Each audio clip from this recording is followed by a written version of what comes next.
মনে করো হইলো হ্যাঁ কোন তাদের বাড়িতে হাঁস নিয়ে ঝগড়া হয়েছে বুঝছো? ওই যে আমরা আজকে নিয়ে আমরা 5 দিন আগে। এর কথাটি রেকর্ডিং করছেন না? হ্যাঁ হ্যাঁ, সব রেকর্ড আছে। আমার তো রেকর্ডিং করুন জানো আমারটা, হ্যাঁ হ্যাঁ। আমি তো বুঝি না। আচ্ছা, আমি তোমার করে রাখছি, কারণ আছে তো, আমি বুঝছো যে বিষয়টা। তাদের বাড়িতে হাঁস নিয়ে কাজে লাগছে, বাড়ির পারিবারিক দ্বন্দ্ব হইতেই পারে।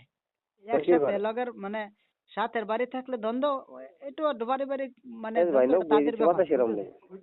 বুঝছো ভাই?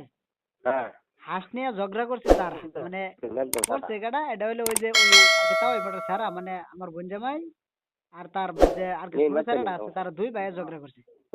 করার পরে বুঝছো কিনা ভাই? ভাই, হ্যাঁ তারা ঝগড়া করার পরে আর কি তোমার লগে তো আমি বিষয়টা আর কইছে না, কইছে আব্বা আমার লগে বিস্তারিত আমার বোনে কইছে, বুঝছো? ভালো মনে করুন, মনে বুক ফাইটা দিতেছে মনে করেন, বুঝছেন হ্যাঁ বিষয়টা। হ্যাঁ আমি আমার কপালে কি নসিবে দিয়ে আসিল, হ্যাঁ মানে ওই বাড়া দিল মনে ফাইটা দিতেছে মনে করেন। আমি তো তার বিষয়টা আমি জানি। হ্যাঁ হ্যাঁ। না বুঝছো যে আমার আলাপটা শোনো তুমি, হুম।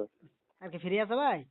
হ্যাঁ কোন সমস্যা আচ্ছা, ওখান বিষয়টা আমি তোমার কই বিস্তারিত, আমারটা মানে বুঝলে, আমারটা যদি কই তুমি বুঝবা সুন্দরভাবে। 1 নম্বর কাহিনী হইলো, নেই। আমার বোন মানুষের সাথে বিয়া দেয়, মানুষের বিয়া হয় জীবনে কয়বার, একবারই কিন্তু হয়। মানুষ বেনারসি কাপড় পরে যা, সাদা কাপড় পরে মানে তার স্বামীর ঘর আইবো, এই হইলে নিয়ত।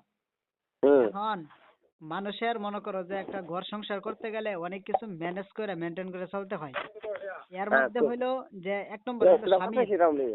স্বামী, শ্বশুর শাশুড়ি এবং দেবর ননদ যারা আছে সবাইকে মানে আর কি যার সাথে যা মানে ওই আর যে কি যাচ্ছাম যেভাবে ভাই, যাচ্ছাম আর ভাই, কি যাচ্ছাম ম্যানেজ ভাই। করেন যা মানে আমারে দিব বাংলা। আর কি শ্রদ্ধেয় ব্যক্তি যারা সম্মান করা শুরু হইলে তাদেরকে স্নেহ করা, বুঝছো?